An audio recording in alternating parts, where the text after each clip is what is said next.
to Star City Buzz. Deborah Tuff here with Judy Hart, the director, and Michael Truntna, the musical director of Rehab, A Musical Journey. Thanks for joining the buzz today, guys. Thanks for talking to me. It's a journey. Tell us about it. Tell us about it, Judy. Well, the journey has been for me for about 4 years. So I actually met Nanette when she facilitated a conversation after reviving Ophelia. This is many shows ago, when we were still at the Loft at the Mill. Wow. And Nanette said, I've got a play that I'd love for you to look at. So years passed, and it got to be 2009, and we did the first reading, and here we are now in 2012, about to do the first production. And Nanette is the playwright. Nanette is the playwright and the visionary. I mean, this is her baby. As the musical director, where do you come in this project? I go through and I do the process of orchestrating the music. So I figured out how to integrate the music that she had put down into the rest of the band. We have a drummer, we have guitars, keyboard, and also bass. And I also taught the music to the singers as well. And then we also kind of collaborate back and forth on when we want to bring the music into a moment. Considering that this is a new production, does it kind of add excitement to the fact that you guys can be pretty much as creative as you want to, which you can with productions anyway, but this is like fresh? It's exciting, but it's also very tedious because we have lots of egos to deal with here, and this is a new project. So you have to be very cautious about when you say no, and then you have to look at your schedule and say, we've got to we've got to solve this now in the simplest way possible. And the way we look at it is this is the beginning of the life of her play. Right. So we'll see it on stage. We'll see what the audience thinks about it, and then it's up to Nanette whether she'll write another draft of it. Where can folks buy tickets, and when are the dates? We open Thursday, September 6th, and run till September 9th. There are Thursday, Friday, Saturday, and Sunday performances at 7:30, Sunday at 2 o'clock. Tickets are available at the Lead Center box office.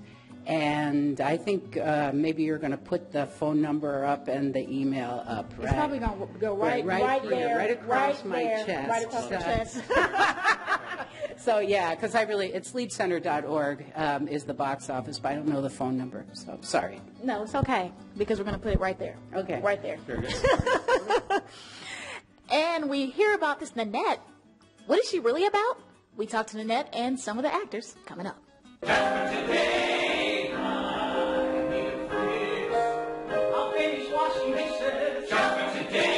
A mother's struggle. I haven't been tough enough on him probably to, because I just love him so much. And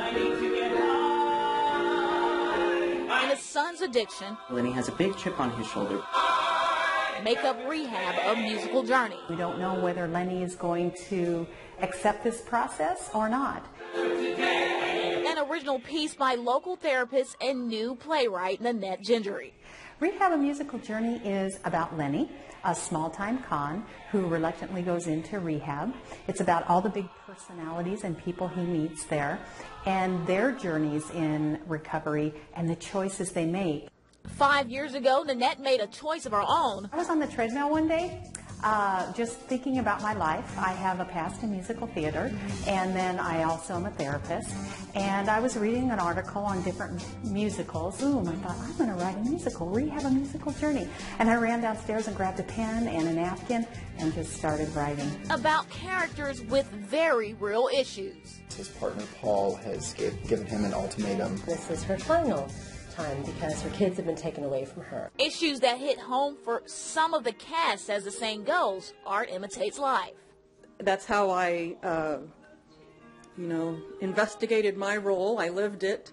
My son never went to rehab. He was tinkering in things, but he didn't get that far. But I still lost him for a while. When he was young. This is my one call. Come get me. I was very codependent too. I just wanted to be the loving mom. I tried to be stern when I could, but I was not hard enough on him, really. I was very busy. I, had a couple of jobs, and his dad wasn't there to help or lend a hand. Anderson's son had a breaking point, his newborn. Now he's living a healthy, drug-free life, a goal which took hard work and dedication. The same dedication it took to get Rehab, a musical journey, off the ground. Don't give up on your dream. If it comes to your head and you want to do it, make it real and don't give up. And there will be obstacles in the way, but they can be overcome. I just believe barriers can always be overcome. And find the people, the right people to help you and support you along the way. It's Awesome Ethnic Food Month. We take a trip to Africa after the break.